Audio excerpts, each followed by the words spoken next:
집중토론 유병욱 경희대 교수, 박창환 장한대 교수와 함께 정치권 연한 짚어보겠습니다. 안녕하십니까?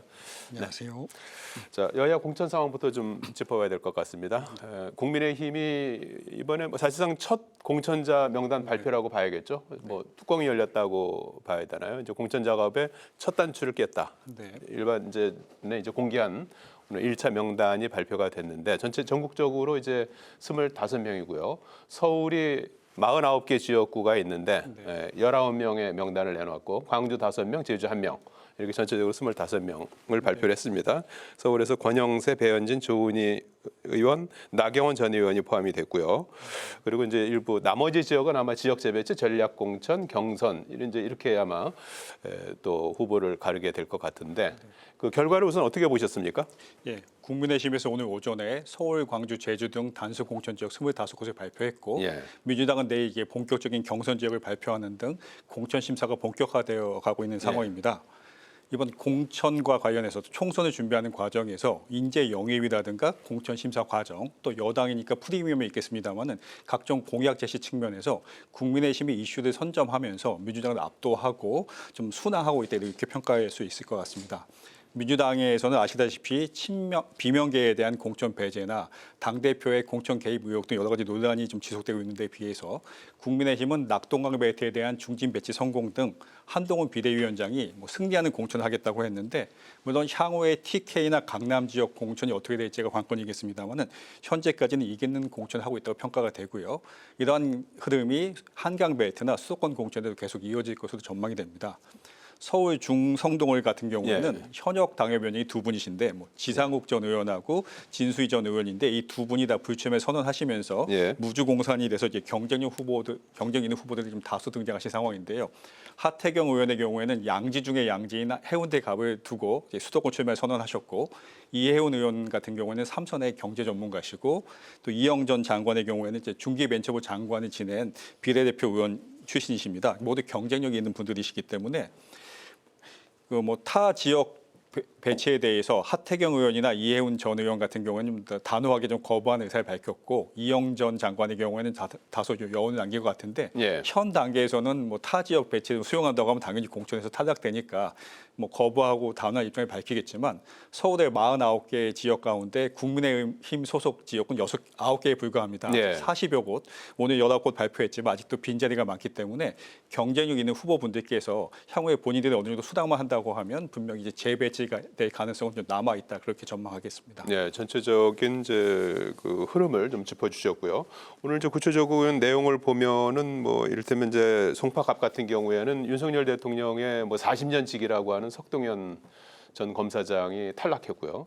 그리고 이제 그동안에 많은 지원자가 몰렸던 중성동을이라든지 종로라든지 이제 좀 관심을 갖고 있는 이제 지역들은 조금 후보를 아직 확정짓지 않은 그런 것들이 이제 눈에 띄는데 어떤 것들을 좀 눈여겨 보셨습니까? 네, 저도 마찬가지로 사실은 단수 공천이라고 하는 것은 지지율 격차가 크거나 또는 후보자가 정말로 별로 없는 지역, 그러니까 이제 광주, 제주, 광주 같은 경우에는 국민의힘으로서 험지 중에 험지니까 그런 지역은 쉽게 공천이 가능합니다. 그리고 서울에서도 오늘 발표는 충분히 예상된 범위 안에 거의 대부분이 이제 그런 결과들이에요. 근데 중요한 거는 이제 그나마 국민의힘이 이번에 좀 버텨볼 만한 그런 싸워볼 만한 그런 지역들은 좀 이번 그 선거에서 좀 빠진 이번 공천 발표에서 빠진 게 있거든요. 이게 본격적으로 들어가는 거죠. 근데 이제 지난 지방선거 그 공천 경쟁하고 비교해 보면 지난 지방선거 때는 국민의힘이 수도권에서 굉장히 치열했습니다. 후보 경쟁률도 굉장히 높았고 경선도 치열하게 치러졌거든요. 당시에 국민의힘의 당선 가능성이 굉장히 높았기 때문에 경선이 굉장히 치열했는데 이번 그 서울 같은 경우 이제 국민의힘 후보들을 보면 오늘 단수 공천된 거 보면 경쟁이 생각보다 치열하지 않아요. 또 인물난을 겪고 있다는 걸 많이 볼 수 있습니다. 오늘 발표가 안 된 아까 말씀하신 중구 성동 을 지역 같은 경우 또는 강남 을 같은 경우 이런 데는 우리가 흔히 이제 그나마 험지 중에서도 양지에 속하는 지역이거든요. 국민의힘이. 그러다 보니까 여기 후보군들이 몰려 있어요. 강남을 같은 경우에는 용산 패밀리, 그러니까 대통령 측근들이 그런 소위 말하면 험지 출마 안 하고 그런 데 간다고 해서 당내에서 여론이 굉장히 비판적이었습니다. 그러다 보니까 두 분 다 지금 이제 다른 데로 이제 배치를 받는 쪽으로 지금 합의가 된 것 같은데 예. 그러니까 문제는 이제 그 외 지역은 이게 재배치가 쉽지가 않아요. 예. 앞서 말씀하신 하태경, 뭐 이해운 전 의원 같은 경우, 그다음에 이영 전 장관 예. 이게 다 한 군데 몰려 있거든요. 그러니까 이분들 같은 경우에 지금 뭐 예를 들어 경쟁력이 좀 낮은 분을 다른 지역으로 배치할 경우에 그럼 그 지역에서 그분을 환영하겠습니까? 거기서 밀리니까 여기 왔다 이렇게 예. 되버리면은 선거 자체가 어렵거든요. 예. 그러니까 안 가려고 그래요. 그래서 이제부터가 사실은 뭐 소위 중진 재배치 이것에 이제 굉장히 어려운 고비다 이렇게 예. 봐야 되겠죠. 예, 이제부터 공천 과정은 이제부터가 시작이다. 이제 56일 남았는데 예, 빨리 좀 서두르긴 해야 될 것 같습니다. 민주당 상황을 좀 지켜보면 최근에 이재명 대표가 이제 직접 총대를 메고 이제 중진들에게 험지 출마나 불출마를 이제 권유하고 있다고 합니다. 예를 들어서 뭐 오선 출신 이종걸 전 의원, 문학진 전 의원, 삼선 인재근 의원. 이분들에게 이제 불출마를 권유했다고 이렇게 알려져 있고요. 추미애 전 법무부 장관에게는 험지 출마를 권고했다고 하는데 과거 보면 약간은 좀 이렇게 다른 사람을 시키거나 이렇게 좀 뒤로 이제 물러서서는 직접적으로 이렇게 권유했다면 이건 어떻게 봐야 될까요? 네, 이재명 대표 입장에서는 총선 승리도 중요하지만 총선 이후에 당 장악도 매우 중요하게 생각하는 것 같고요. 예. 그런 측면에서 본인이 좀 직접 나서신 게 아닌가 그렇게 평가가 됩니다. 예. 그러니까 임종석, 노영민 전 비서실장처럼 친문계의 좌장 역할을 할 수 있는 분들이나 비명계 분들 대거 이제 공천에서 배제하려는 인생이 좀 강하게 들고 있고요. 당 대표로서 당의 모든 업무에 대해서 권한을 가지고 있고 책임을 져야 되는 건 맞지만 정영환 공관위원장이 공천을 주도하고 있는 국민의힘과 비교해 볼 때는 정당 민주화 측면에서도 공천관리위원회가 별도로 있는 상황에서 당 대표가 직접 개입하는 것은 좀 바람직하지 않아 보이고요. 그 내용 측면에서도 보면 원론적으로는 다성 중진 의원에 대한 용태라고 하지만 대부분 이제 비명계 의원들이 대상이 되고 있지 않습니까? 예. 인재근 의원과 관련해서는 뭐 아시다시피 이제 인재근 의원님이 고 김근태 의원의 부인이신데. 또 유은혜 전 교육부 장관 추천했다고 합니다. 유은혜 전 교육부 장관은 이제 김근태 의원 보좌관 출신이기도 하고 재선 의원이면서 문재인 정부 때 교육부 장관을 지낸 바 있는데 충분히 경쟁력이 있는데 문재인 정부에서 장관을 했기 때문에 거부한 건 아니냐 이런 얘기까지 나오고 있는 상황이어서요. 예. 뭐 이재명 대표가 새술은 새 부대라고 했는데 새술이 아니고 좀 친명계만 챙기는 거 아니지 공천 과정에서 좀 사당화가 심화되는 건 아니지 좀 우려스럽게 생각하고 있습니다. 예, 조금 더 뭐 그 부분은 이제 앞으로 진행 상황은 여기 이제 민주당 상황도 좀 지켜보긴 해야 되는데 이재명 대표 이런 움직임을 두고 이제 이른바 올드보이 청산이다 이런 해석도 나오지만은 아직까지 이렇게 뚜렷하게 친명계 인사들이 눈에 띄지 않는다는 점에서 향후에 이제 공정성 논란이 불거질 가능성도 있고 아마 그런 점들을 의식해서 그런지 이번 주 중에 하위 20% 평가받은 현역 의원들에 대한 통보가 이루어질 것이라고 했는데 조금 이제 뜸들이게 들어갔다 이런 이제 해석도 나오고 그러거든요. 그래서 네. 앞으로 어떻게 전망하시는지요? 사실 이제 민주당은 지금 공천에서 최대 고비를 넘고 있습니다. 예. 뭐 국민의힘은 한 2주 전에 그 고비를 한번 넘었죠. 예. 뭐 소위 윤석열 대통령 측근 인사들이 양지에 가는 거 아니냐 이런 비판 여론이 굉장히 높았기 때문에 예. 그것에 대한 조정이라든지 또 중진 재배치 이런 것들이 어느 정도 가닥을 잡은 모양새입니다. 근데 이제 민주당은 이제 시작이에요. 가장 핵심 중에 핵심이라고 볼 수 있는 계파 갈등, 특히나 임종석 전 비서실장이 공천을 신청한 중성동 갑 같은 경우 이런 경우에 이제 어떻게 처리를 할 것이냐 이게 이제 굉장히 큰 관건이라고 보고요. 예. 사실 공천은 두 가지가 핵심입니다. 하나는 얼마나 새로운 인물을 잘 발굴해서 후보를 발굴하느냐, 예. 또 하나는 잡음을 얼마나 최소화하느냐가 또 핵심입니다. 예. 그런데 사실 민주당이 그동안에 인물 경쟁이나 새 인물 발굴하는 거라든지 잡음 관리에 있어서 국민의힘에 비해서 조금 늦춰진 감이 있었거든요.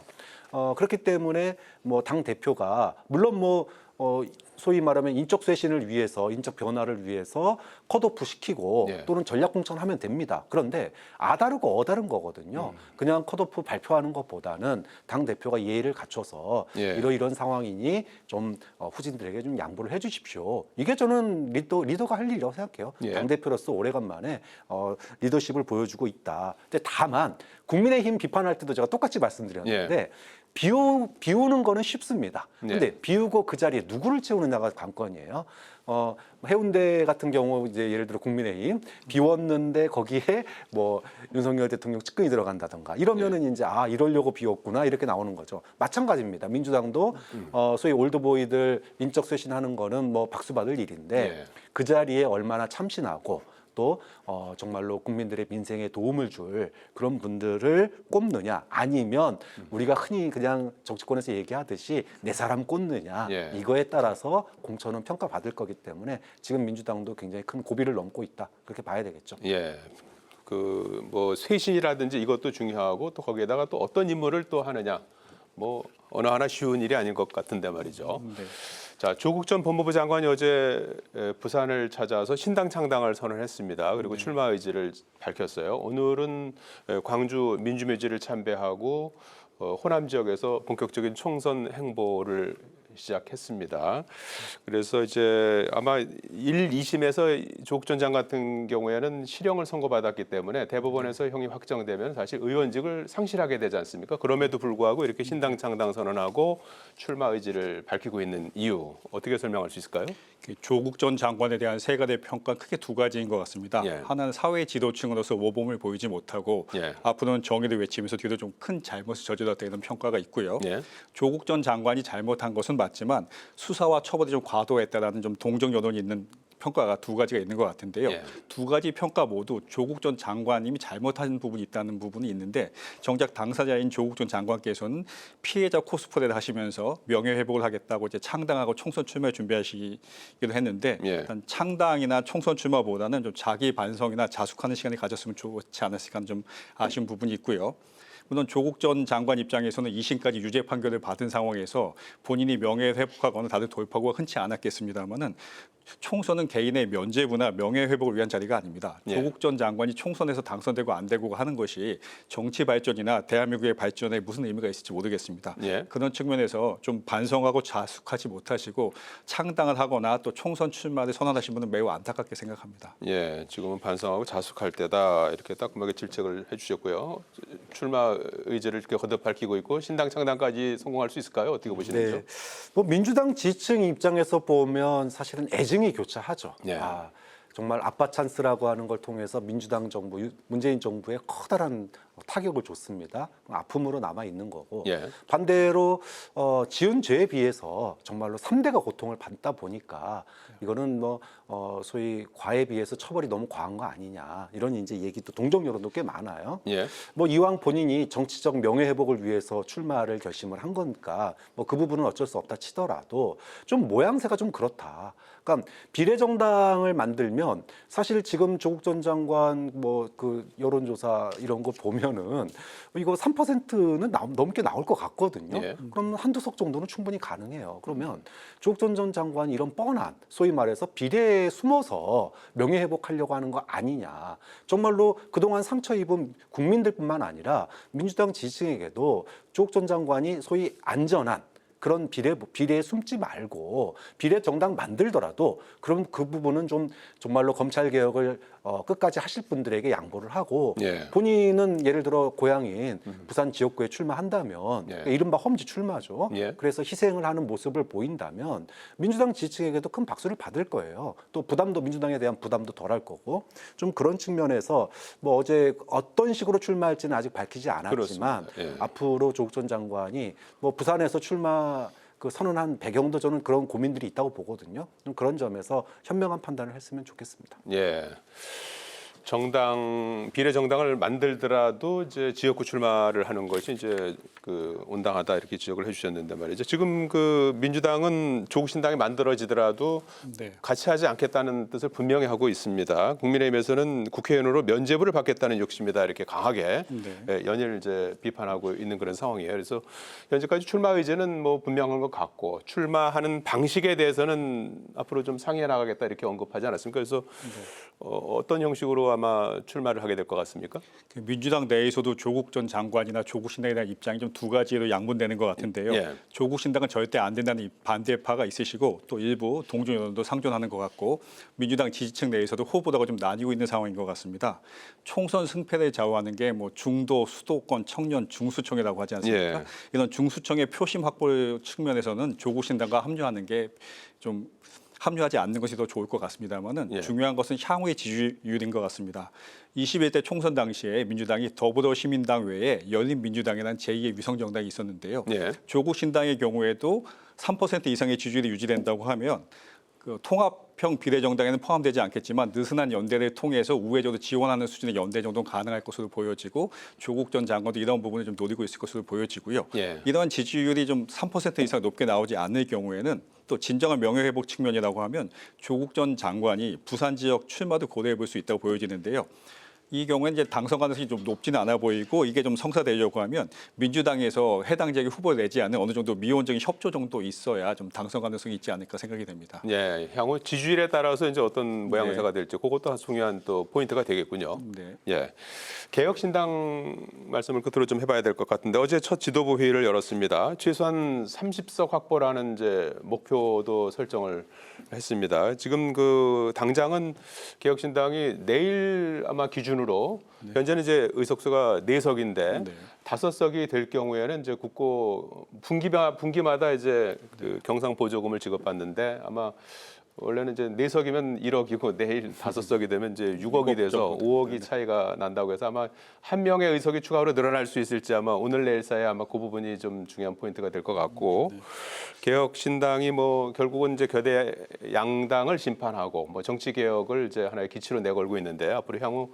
어떻게 될까 이 부분도 좀 궁금하거든요. 어떻게 보시는지요? 일단 뭐 당장 영입 작업이 불가피합니다. 네. 그 한 명 모셔오면은 한석 가져오면 네. 5억이 생기는 거 아닙니까? 예. 추가로.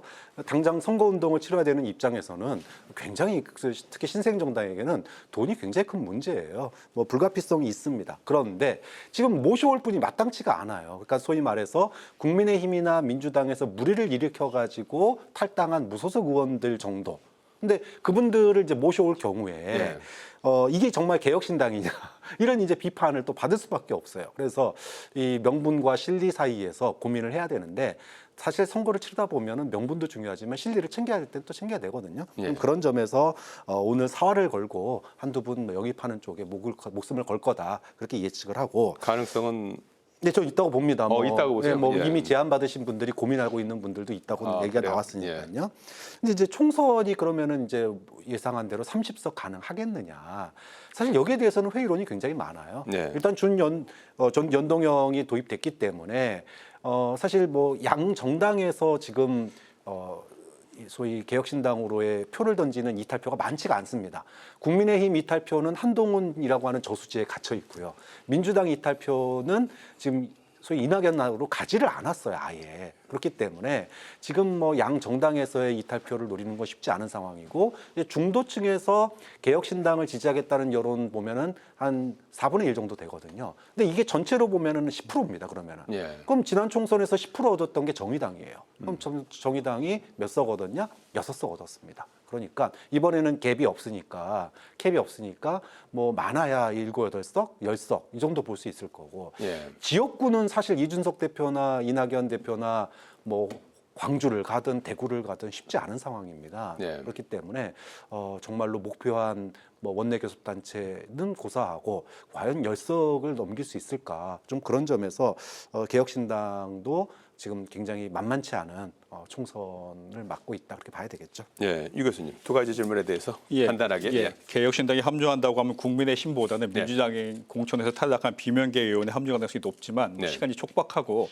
또 합류한 의원에 대해서 해줄 수 있는 대우가 좀 명확하지 않기 때문에 그 오늘 내일 사이에 합류하기 좀 쉽지 않을 것으로 저는 그렇게 판단을 하고 있습니다. 쉽지 않을 것 같다. 네, 그 제3지대 통합과 관련해서 정치적인 지향점이나 정체성이 같이 하는 정당이 단지 득표만을 위해서 통합하는 건 적절하지 않다는 말씀을 들어왔었는데 뭐 서해 직전에 이제 전격적으로 제3지대 빅텐트가 구성이 되었습니다. 일부에서는 흡수 합당이라는 말이 나올 만큼 이낙연 대표가 좀 적극적인 양보를 하면서 합당이 이루어졌는데 호남 지역에서 지지율 부진 등 여러 가지 좀 이유가 있어서 좀 전격적인 결단을 내린 거라고 보여지고요. 일단 제3지대 빅텐트는 세워졌지만 여러 가지 해결해야 될 난제들이 많이 있는 것 같습니다. 이준석 대표와 유호정 전 의원으로 대표된 젠더 갈등이라든가 어르신에 대한 지하철 무임승차 폐지 이런 부분에 대해서 어떻게 입장이 결정돼야 될지 또 한지붕 내가족 상태에 있는데 가장 중요하고 민감한 이슈인 비례대표 공천 누가 주고 어떻게 순번을 줄 것인지 이런 부분이 좀 잘 정해져야 될 것 같고요. 아직은 혼란한 한지붕 내가족이기 때문에 그 탈당한 의원들의 합류가 좀 쉽지 않고 좀 더 지켜보고 나서 뭐 지지율 추이 등을 보고 나서 결정하게 될 것으로 그렇게 좀 평가합니다. 예. 자, 개혁신당도 앞으로 어떻게 진행되는지 같이 한번 또 지켜보기로 하겠습니다. 오늘 말씀 여기까지 듣겠습니다. 고맙습니다. 감사합니다.